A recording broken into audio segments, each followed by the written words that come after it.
Sodom and Gomorrah. Most people hold that Lot was in a position of authority because he was sitting at the city gate.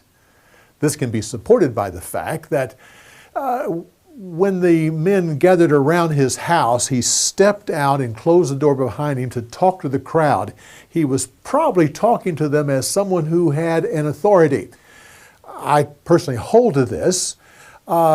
I feel he got this position because it was his uncle that came and saved the city, actually chased after the kings of the north and brought the people back and gave all the possessions back to the king.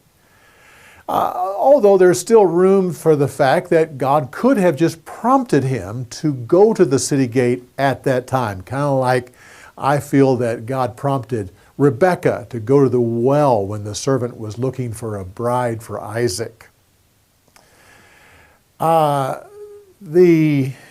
people hold that the sin of Sodom was homosexuality.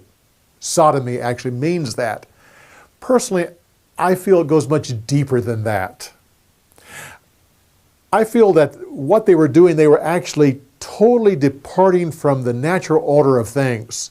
That this sin was the same sin as was before the flood, when people were mixing with angels and changing the proper order of things, coming up with a different race of people.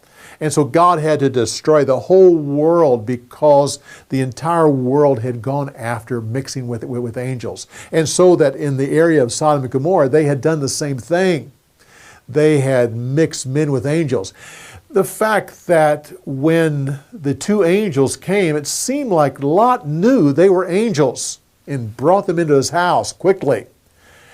But also the men of the city didn't see them as men, but saw them as angels and came to have sex with them.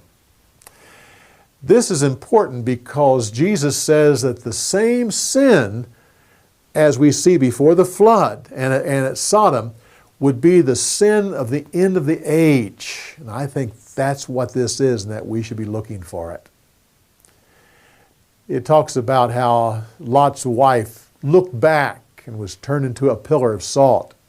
Most people hold that she just glanced back, looked back, and that God judged her. That could be, but another thought, one that I hold to, is that she looked back and started to move back. I believe that there was a burning sulfur rain that was coming down on the city and was moving towards Lot and his family as they were fleeing away, and that she stopped, she turned, and maybe even moved back, and that sulfur rain overtook her, making her turn into as what would be a pillar of salt. God's judgment is not mentioned in this passage. It's just the fact that she looked back, and then this is what happened. Well, I trust your opinion may be different than that, and that's fine. But come back next time when we give you more insights on the story.